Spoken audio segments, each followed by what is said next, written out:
사랑하는 성도님들, 하나님의 은혜가 아니면 우리는 한순간도, 한 시간도 우리는 살 수가 없지요. 이 사실을 알든 모르든 상관없이 하나님께서는 모든 사람에게 베푸시는 은혜가 있다라는 거예요. 그 은혜를 아는 사람만이 생존하고 번성할 수 있다라는 것이 믿음의 원리입니다. 성 프란시스의 제자가 환상 중에 하늘나라 구경을 가게 되었다고 합니다. 아주 높은 빈 보좌가 하나가 덩그러니 서 있는 거예요. 그래서 그 보좌를 바라보면서 저건 누구의 의자입니까? 라고 예수님께 물어봤다고 합니다. 그랬더니 예수님께서 그것은 세상에서 가장 겸손한 너희 스승 프란시스 거지 라고 예수님이 말씀해 주었다라는 거예요.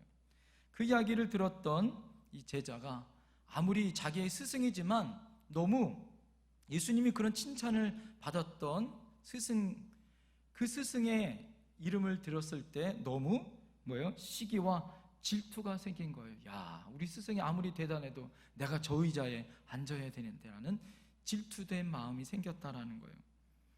그리고는요, 조용한 시간에 프란시스에게 가서 물어봤다고 합니다. 선생님은 자신을 어떤 사람이라고 생각하십니까? 이렇게 물어봤다는 거예요. 그러자 스승이었던 프란시스가 이렇게 대답합니다. 나는 이 세상에서 가장 악한 사람이지, 이렇게 대답한 거예요. 그러자 제자는 기회를 놓칠세라 뭐라고 얘기했냐면, 선생님은 교만한 것 같습니다. 다들 선생님이 성자라고 부르고 있는데 어떻게 선생님이 그 악한 강도보다, 살인자보다, 온갖 죄인들보다 더 죄인이라고 말하는 것입니까? 선생님은 지금 교만하게 대답한 것 아닙니까? 그것은 위선입니다 라고 이렇게 따지시 물어본 거예요. 그러자 프란시스가 이렇게 대답했다고 합니다. 그건 자네가 나를 몰라서 그러는 거야. 만일 하나님께서 내게 주신 은혜를 다른 사람이 만약에 받았다면 그 은혜를 받은 다른 사람은 나보다 더 훌륭한 사람들이 되었을 거야. 내가 얼마나 큰 은혜를 받았는지 자네는 모를 걸세, 이렇게 대답했다라는 거예요. 여러분, 이것이 진짜 참 은혜를 받은 사람의 참 모습의 대답 아닐까요? 여러분, 우리는 어떤 은혜를 받고 살고 있습니까? 성경에서는 또 신학적으로 은혜는요, 두 종류로 이야기합니다. 보통 보편적으로 주시는 은혜와 예수님을 믿는 자에게 주시는 특별한 은혜가 있어요. 이거를 신학적으로 이야기하면 하나님께서 모든 인류에게 주시는 보편적인 은혜, 일반 은총이다, 이렇게 이야기합니다. 사람들이 생존하고 번성하고 하나님이 은혜로 내려주시는 것들, 예를 들면 여러분, 비, 햇빛, 산소, 이런 거는요, 믿는 사람이건 믿지 않는 사람이건 주시는 하나님의 놀라운 은혜예요. 지식이나 문명이나 문화의 발전, 가정과 국가를 통해서 사회 질서를 유지하고 안녕을 꾀하는 것, 이것이 바로 하나님이 주시는 일반적인 은혜, 은총이다라고 이야기합니다. 자, 그러나 이 일반적인 은총은요, 어떤 문제를 해결할 수 없느냐? 가장 큰 일반적인 은총을 받지만 이 죄의 문제는 해결하지 못해요. 이 죄의 문제를 해결하고 그 죄를 처리하기 위해서는 특별한 은총이 필요하죠. 그것이 바로 특별 은총입니다. 하나님께서 죄의 문제를 해결해 주시고 이 땅에서 천국의 확장을 이루시기 위하여 주시는, 그래서 하나님의 특별한 은혜, 특별한 은총을 받는 그것이 바로 특별 은총이라는 거죠. 자, 이 특별 은총은 뭐예요? 예수님을 믿는 사람만이 받을 수 있는 은혜입니다. 할렐루야. 오늘 본문에 나와 있는 이 은혜는요, 더욱 큰 은혜는 바로 이 은혜를 말하는 거예요.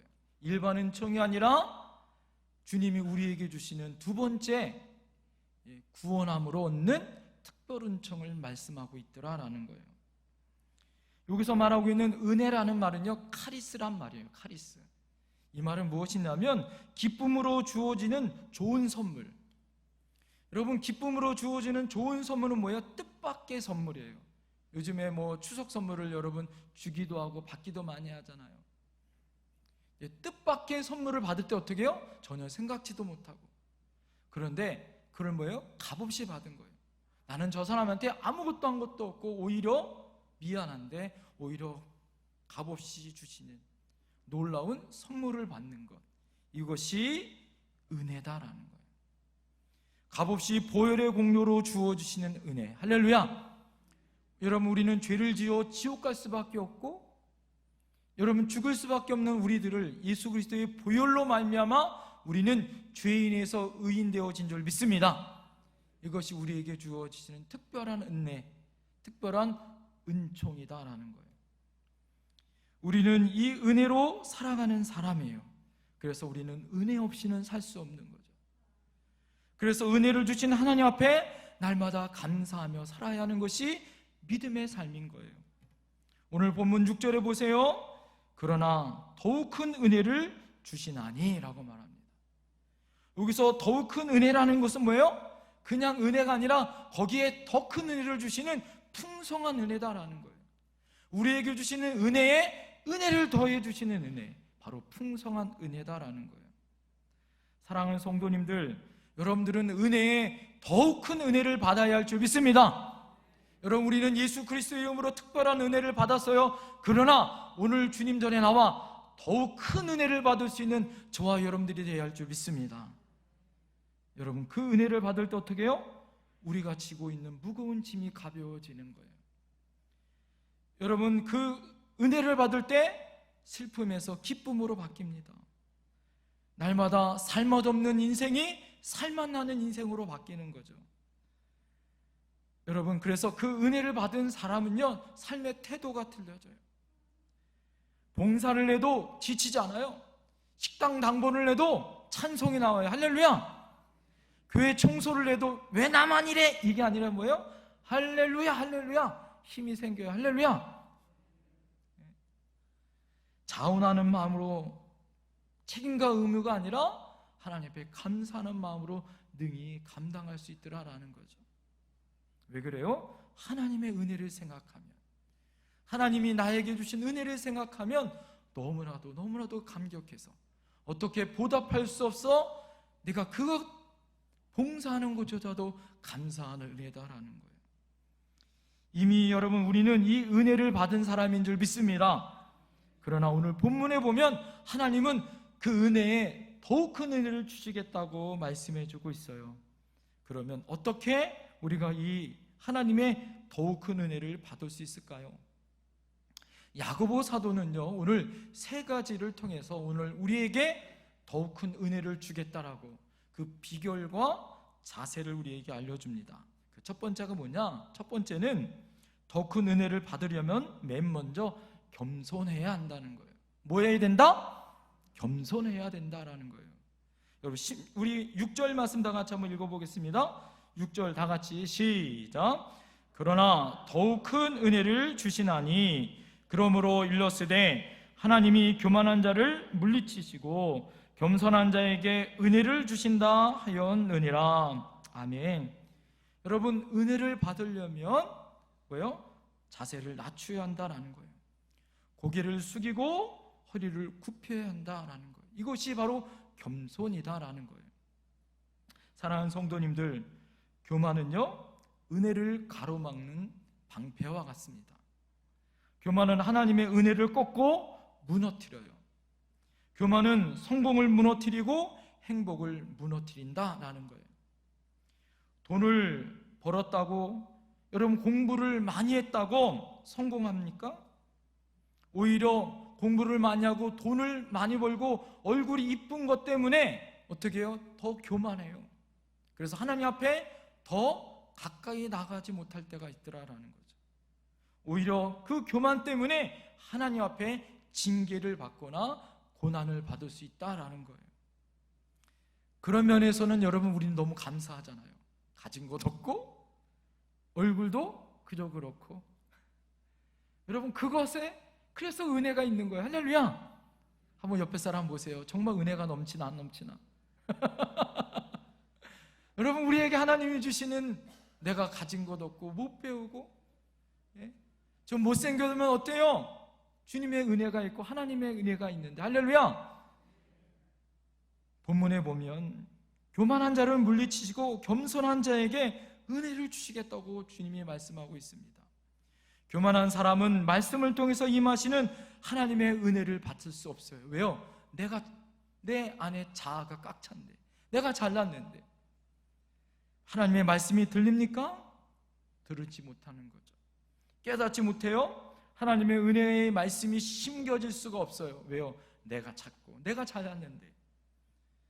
받아들일 수 없습니다. 그러니까 뭐가 돼요? 구경꾼이 되는 거예요. 여러분, 은혜는 받는 거지 구경하는 것은 아닌 줄 믿습니다.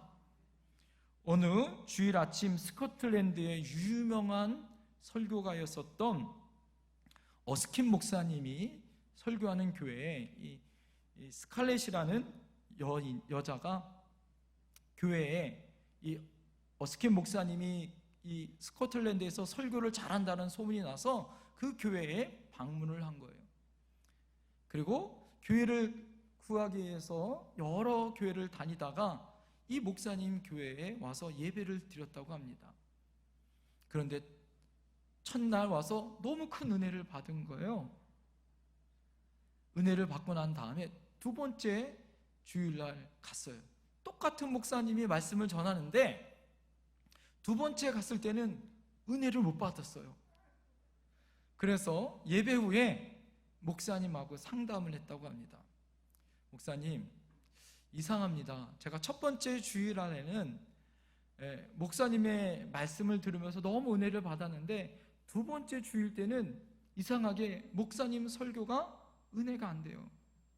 그랬더니 이 어스킨 목사님이 웃으면서 이렇게 얘기했다고 합니다. 당연하죠. 지난 주일에는요, 당신은 예수님을 만나러 왔기 때문에 은혜를 받았어요. 그러나 이번 주일은 예배하러, 주님을 만나러 온 것이 아니라 저를 보기 위해서, 저의 설교를 듣기 위해서 오셨기 때문에 은혜를 못 받은 거예요.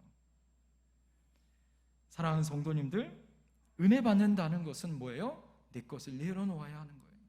내 생각, 내 것을 비워야 하는 거예요. 은혜는 그럴 때 하나님이 그 그릇에 담아주는 거예요. 할렐루야! 사랑하는 성도님들, 교만은 말씀을 가로막아요. 축복을 가로막습니다. 성공을 가로막습니다. 은혜를 막아버려요. 그래서 반드시 뭐 해야 돼요? 교만이라는 뭐예요? 내가 가지고 있는 장벽을 걷어내야 하는 거죠. 요한 세바스찬 바흐라는 아주 훌륭한 작곡자가 있죠. 이분은 생전에 1100곡을 작곡을 해서 하나님께 영광을 돌리는 작곡자라 아주 유명합니다. 그분이 죽기 몇 달 전에 실명이 됐다고 합니다. 그런데도 그분은 하나님 주신 영감을 가지고 실명이 됐음에도 불구하고 끝까지 하나님 앞에 찬양을 올리는 작곡을 했다고 해요. 그러면서 마지막 코랄이라는 이 작곡을 했는데 그 제목이 무엇이냐면 주여 당신의 보좌 앞에 나갑니다라는 이 마지막 유작을 남기고 하나님 앞에 부름을 받았다라는 거예요. 그런 음악을 주신 하나님께 감사합니다. 하나님은 경건한 음악과 함께 하십니다라는 명언을 남기고 하나님 앞에 부름받았다라는 거예요. 그런데요, 1100곡의 이 바흐가 작곡했었던 1100곡의 모든 그 작곡의 맨 마지막에는 그분이 사인을 했는데 그 사인에 영문이 있는데 그것은 무엇이냐면 SGD라는 이 영문의 철자를 쓰고 마쳤다라는 거예요. SGD라는 뭐냐면 솔라 글로리아 데오, 오직 하나님께 영광을. 내가 1100곡의 모든 곡을 작곡한 것은 내 힘이 아니고 내 능력이 아니고 솔라 글로리아 데오, 하나님의 은혜입니다. 하나님께만 영광을 돌립니다 라는 그 1100곡의 모든 명곡을 하나님이 주신 거, 하나님께 영광을 돌리는 것으로 돌렸다라는 거예요. 여러분, 이것이 교만하지 아니하고 하나님 앞에 겸손하게 자기의 모든 삶을 살았던 아름다운 믿음의 모습이다라는 거예요. 여러분, 겸손은 기본적으로 자기는 부족합니다, 나는 한계가 있습니다, 그래서 내가 주님을 의지하며 삽니다, 그래서 내가 주님의 은혜만을 가지고 내가 살아야 합니다 라는 자세예요. 사랑하는 성도님들, 오늘 우리 안에 이런 모습으로 살기를 소망합니다. 오늘 더욱더 큰 은혜는 나는 부족합니다, 나는 연약합니다, 그래서 주님의 은혜가 필요합니다 라는 겸손함으로 나가야 할 줄 믿습니다. 그럴 때 하나님이 더욱 큰 은혜를 부어주시는 거예요. 그렇지, 너희 부족함을 인정했기 때문에 내가 너에게 더 큰 은혜를 주겠다, 더욱 하나님이 채워주시는 은혜를 받으시는 사랑하는 성도님들 되시길 축원드립니다. 두 번째는 더욱 큰 은혜를 여러분 이제는 받는 것이 아니라 지키려면 어떻게 해야 되냐? 한번 따라하겠습니다. 마귀를 대적해야 합니다. 여러분, 우리가 더 큰 은혜를 지키는 것도 중요하죠. 겸손함으로 받아요. 그러나 중요한 것은 뭘까요? 지키는 것도 중요합니다. 그럼 어떻게 지켜야 하냐? 우리를 공격해오는 어둠의 권세 사탄과 싸워서 대적하여 이겨야 하는 거죠. 오늘 여러분 7절을 보세요. 7절 다 같이 한번 읽어보겠습니다. 우리 본문에 나와 있는 7절 다 같이 한번 읽겠습니다. 시작. 그런즉 너희는 하나님께 복종할지어다. 마귀를 대적하라. 그리하면 너희를 피하리라. 할렐루야. 여러분, 마귀는 은혜를 방해하고 파괴하려고 합니다. 여러분, 독사일수록 색깔이 더욱더 아름답죠. 그래서 마귀는 독사처럼 겉모습이 아름답다고 합니다. 버섯 중에 가장 아름다운 버섯은 무슨 버섯? 독버섯인 것을 우리는 알고 있잖아요. 우리가 흔히 마귀하면 영화나 TV에서 나오는 것처럼 드라큘라나 흰 속옷을 입고 머리를 풀어헤치고 아주 무서운 모습으로 사탄과 마귀가 뿔을 달려면서 그런 모습으로 우리에게 다가올 거다, 이렇게 우리가 상상하고 생각합니다. 그러나 절대 그렇지 않아요. 창세기 3장에 보면 마귀가 최초로 아담과 하와를 유혹했을 때의 모습을 잘 보세요.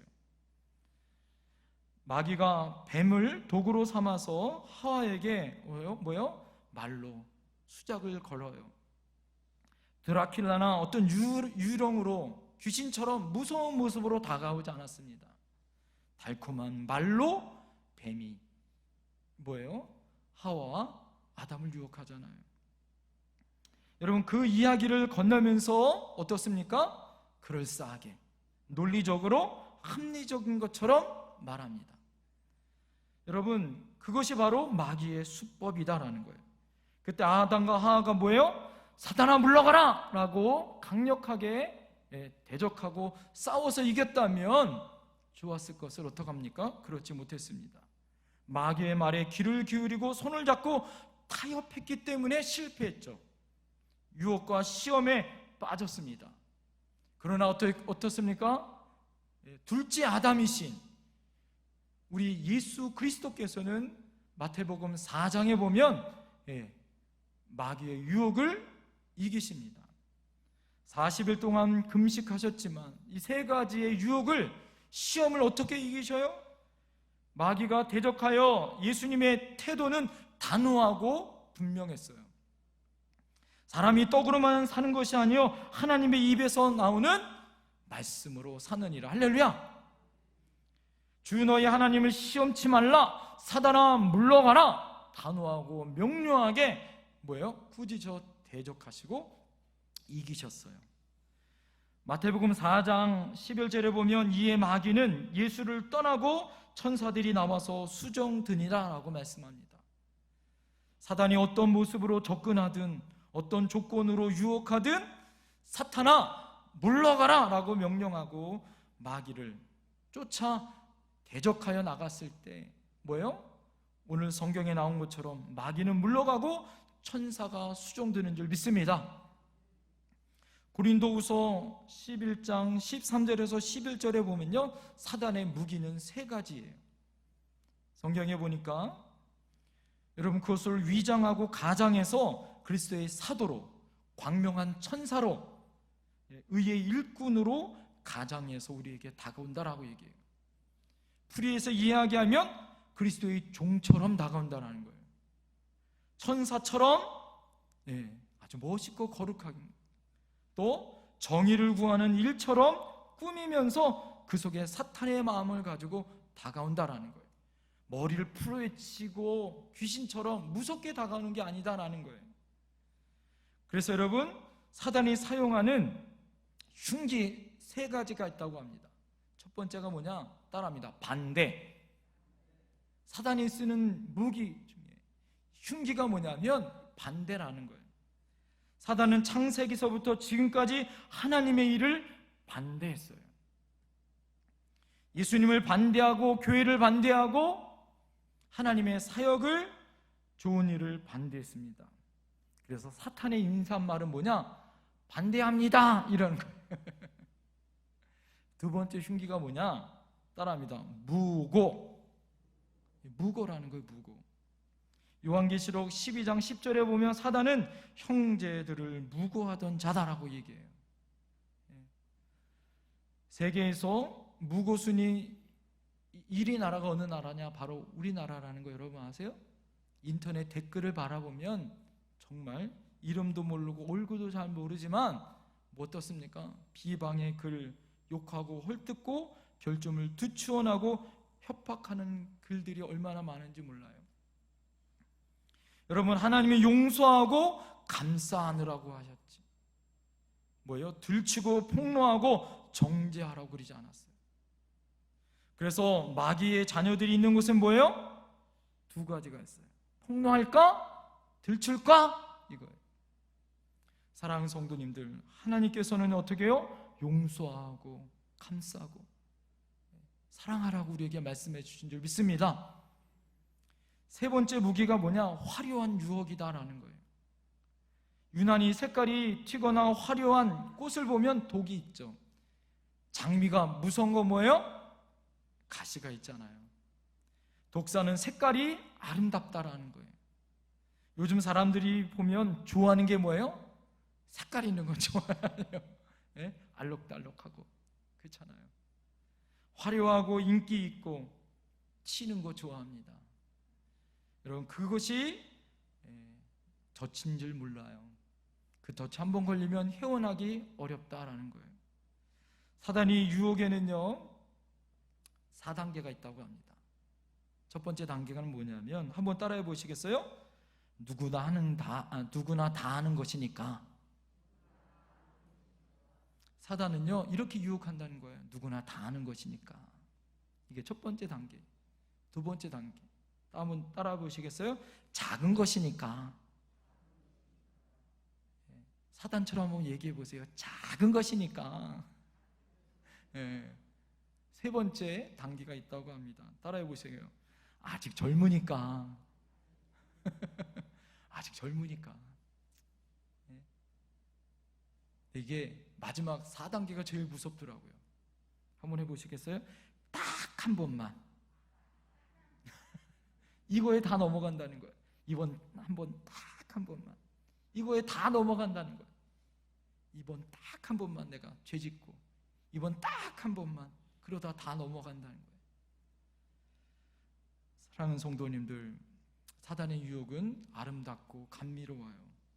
그러니까 빠지기 쉽습니다.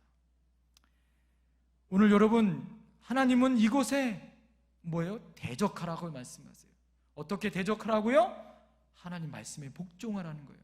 대적함을 이길 수 있는 것은 하나님께 복종하면 되는 거예요. 할렐루야! 대적하는 방법 두 가지가 있어요. 한번 따라해 보시겠습니까? 반대의 정신으로 살자. 아까 얘기했잖아요. 사단이 뭐든지 반대한다고. 그러면 우리도 뭐 하는 거예요? 반대로 하는 거예요. 사단이 반대로 해? 그러면 우리는 하나님의 방법으로 너가 하는 거 내가 반대로 하면 되지. 예? 사단이 하는 거 반대로 하면 이기는 거야. 할렐루야. 마귀와 싸워서 승리할 수 있는 건 뭐냐? 따라합니다. 선을 악으로 갚는 것이 뭐예요? 이게 사단의 방법이에요. 우리의 방법은 반대로 하는 거예요. 뭐예요? 악을 선으로 갚는 거예요. 악한 사람이 나에게 악을 행해요. 그러면 나는 그 사람에게 반대 정신으로 뭐예요? 선으로 갚아주는 거예요. 저 사람이 욕해요. 그럼 나는 뭐예요? 사랑의 말을 해주는 거예요. 저 사람이 나에게 정죄해요. 그럼 나는 저 사람을 용서하는 거예요. 저 사람이 나를 미워해요. 그러면 나는 저 사람에게 사랑해 주는 거예요. 이것이 반대 정신이에요. 특별히 추석을 맞이해서 우리 사랑하는 가족들 만나면 가족들 중에 나의 마음을 어렵게 하고 힘든 사람 꼭 있어요? 없어요? 거짓말하지 마세요. 다 알아요. 그 사람이 나의 마음을 어렵게 할 때 마귀가 그렇지 너 요거 하나는 넘어갈 거야. 그렇게 싫어하는 시댁, 시금치도 싫어하고 시청도 가기 싫은 그 시댁을 가야 하잖아요. 여러분 시험 들지 마시고 반대 정신으로 사랑하세요. 할렐루야. 품으세요. 기도하세요. 할렐루야. 반대 정신으로 알아요. 반대 정신. 두 번째 어떻게 승리하냐? 따라합니다. 예수의 이름으로 승리하는 거예요. 할렐루야. 이 말은 뭐냐? 나는 안 돼. 나는 넘어지고 나는 뻔뻔짜 사단이 나에게 유혹하고 내가 아무리 힘이 있고 능력이 있어도 넘어지는 거예요. 그러니까 예수 이름으로 이기는 거예요. 할렐루야. 예수의 보혈로 이기는 거예요. 할렐루야. 그래서 예수의 보혈로 뿌리고 예수 이름으로 선포하고 할렐루야. 여러분 추석 명절도 마찬가지예요. 사랑하는 동지 여러분들, 여성 동지 여러분들, 추석 명절을 예수의 이름으로 승리하십시오. 전도의 기회로 삼으실 줄 믿습니다. 예수 이름으로 승리하시는 거예요. 이번 추석 때 한번 이기십시오. 반대 정신으로 예수의 이름으로 여러분 이기시는 여러분들 되기를 소망합니다. 마지막, 여러분 우리에게 더욱 큰 은혜를 이제는 받고 지키는 것뿐만 아니라 유지해야 되는 거죠. 어떻게 유지할 것인가? 따라합니다. 하나님을 가까이 하자. 8절 앞절에 보면 뭐라고 얘기하냐? 하나님을 가까이 하라. 그리하면 너희를 가까이 하시리라. 할렐루야. 여러분 구약에 보면 하나님은 가까이 할 수 없었어요. 창세기 19장에 보면 제사장이 하나님 앞에 가까이 나갈 수 없어 그 몸을 성결케 하라라고 말해요. 그리고 그 다음에 뭐라고 얘기하냐면 너희가 정결치 않으면 나 여호와가 너를 칠 거다 이렇게 이야기합니다. 특별히 대제사장은 지성소에 들어가려면 1년에 딱 한 번 들어가죠. 대속죄일날. 그가 범죄하거나 죄가 있으면 그 자리에서 죽었어요. 방울을 허리에 메고 그래서 들어가고 끈을 묶고 들어가야 합니다. 여러분 어떻게 하나님께 가까이 갈 수 있는 길이 열렸습니까? 우리가 잘 알듯이 이 지성소의 휘장이 찢어지는 역사적인 사건은 예수 그리스도께서 십자가에 못 박히는 순간,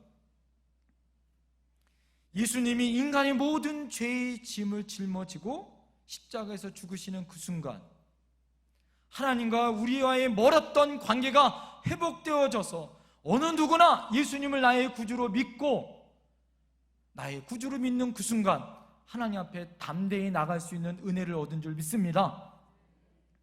하나님 앞에 가까이 나갈 수 있는 것은 예수님의 길에서 은혜예요. 예수님의 공로고 예수의 이름으로 우리가 하나님의 은혜 안에 가까이 나갈 수 있는 거죠. 여러분 우리는 이 은혜를 받은 사람이에요. 우리가 하나님 앞에 가까이 나갈 수 있는 것은 그래서 은혜 중에 은혜고 가장 큰 은혜입니다. 나 같은 죄인이 하나님께 가까이 나갈 수 있게 된 것뿐만 아니라 하나님의 자녀가 됐다라는 이 은혜를 입은 것이 얼마나 감사해요. 할렐루야. 그럴 때 오늘 여러분 하나님께 가까이 가라라는 원어를 살펴보니까 무슨 말이냐면 앵기사태라는 말이, 앵기사태. 앵기사태라는 말이 하나님께 가까이 하다라는 앵기사태라는 말을 잘 살펴보니까 뭐냐면 착 달라붙어서 뗄 수 없는 그런 것. 가까이 가는데 그냥 가까이 가는 것이 아니라 착 달라붙어서 본드 칠해가지고 도저히 뗄 수 없는 그런 것이 가까이 간다라는 말이 들어가는 거예요. 쥐어짜듯 가까이 가서 도저히 뗄 수 없는 그것이 바로 가까이 가는 거예요. 사랑하는 성도님들, 여러분, 하나님이 여러분 어떤 관계로 사세요? 하나님과 쫙 달라붙어서 밀착되어져서 쥐어짜듯 도저히 뗄 수 없는 그런 관계로 가까이 살아야 되는 거예요. 여러분들이 교회에서 예배드릴 때뿐만 아니라 추석 때 사랑하는 가족들과 사랑하는 여러분 우리 동기관들을 만날 때도 하나님 앞에 가까이 가듯 그들도 함께 만나서 믿음 안에 함께 교제를 나눠야 되는 거예요. 다윗의 고백은 시편 73편 28절에 하나님께 가까이함이 내게 복이라. 할렐루야. 우리에게도 이런 복이 되길 소망합니다. 돈을 가까이 하면 언젠가 돈 때문에 시험 들고 넘어져요. 권력을 붙들려 그것이 최고다라고 살면 결국엔 그 권력이 칼이 되어서 자기에게 돌아와요. 인간의 안락과 쾌락이 나에게 오히려 타락의 도구가 되어지는 거예요.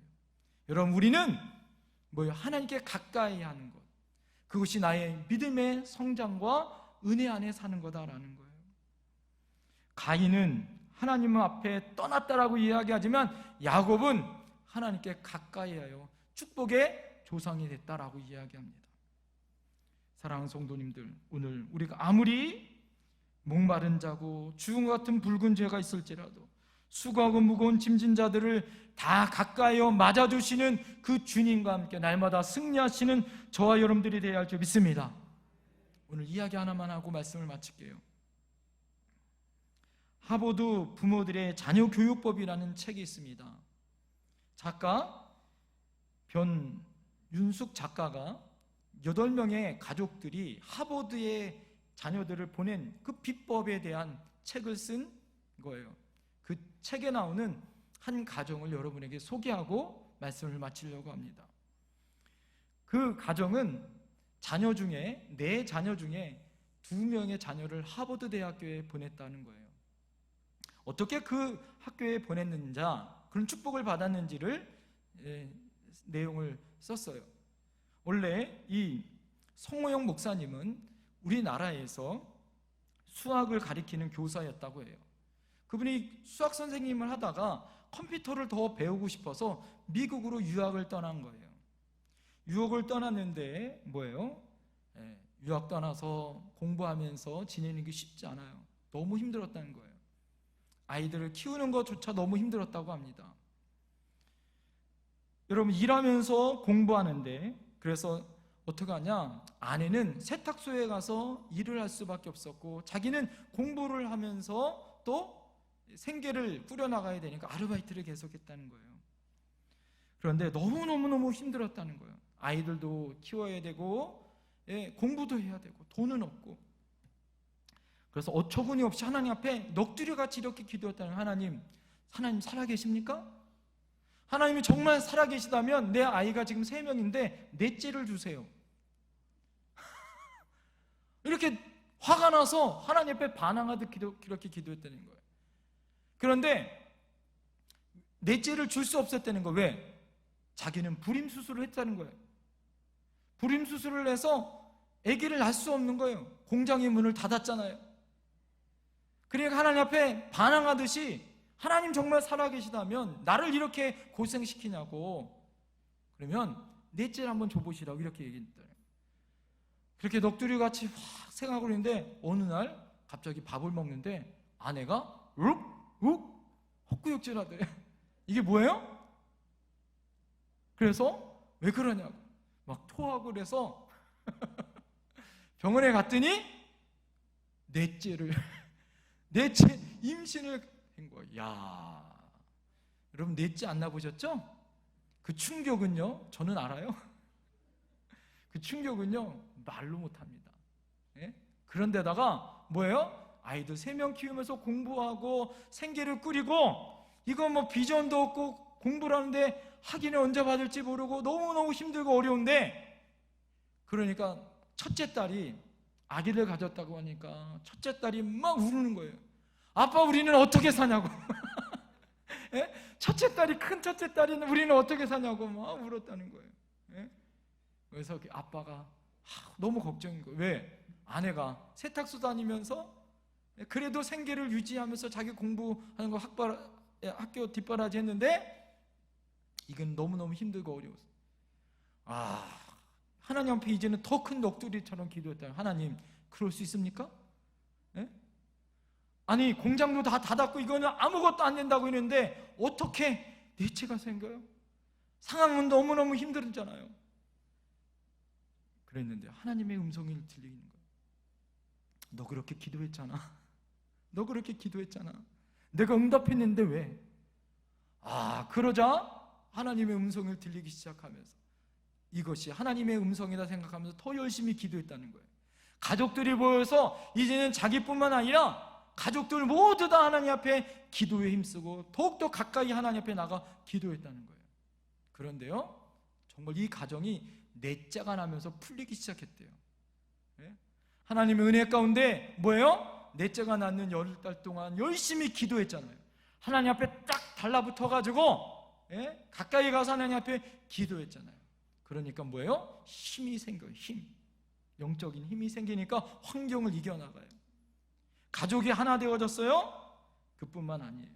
넷째가 나면서 그렇게 못 받았던 영주권이 받았어요. 그래서 이 자녀가 결국에는 첫째 딸이, 그렇게 울었었던 첫째 딸이 하버드에 들어갔고, 막내딸, 이 넷째 딸이 하버드에 들어갔어요. 할렐루야. 그 과정을 지나면서 이분이 신학을 공부하기 시작한 거예요. 하나님 살아계시구나. 그래서 목사가 됐어요. 사랑하는 성도님들, 하나님 앞에 가까이 하는 것, 나의 환경은 어렵고 나는 안 돼. 그러나 하나님께 가까이 했더니 능히 이기더라. 할렐루야. 환경을 바꾸게 하시더라. 할렐루야. 사랑하는 성도님들, 지금 우리의 여러 가지 환경과 상황은 어려워요. 더 힘들다고 하는데 강력한 태풍까지 온대요. 너무 힘들고 어려워요. 그러나 여러분, 실망하지 마세요. 지금 이때가 우리가 하나님 앞에 기도할 때요, 부르짖을 때요, 하나님 앞에 착 달라붙어서 가까이 하여 기도할 때인 줄 믿습니다. 더 큰 은혜가 필요할 때인 줄 믿습니다. 여러분, 어떻게 해야 돼요? 겸손하여 은혜를 받으세요. 더 큰 은혜를 받으세요. 사단과 싸워 믿음을 지키세요. 그리고 어떻게 해야 됩니까? 하나님 앞에 그것을 유지하기 위해서 날마다 하나님 앞에 가까이 나가 기도하는 저와 여러분들이 되어야 할 줄 믿습니다. 기도하겠습니다.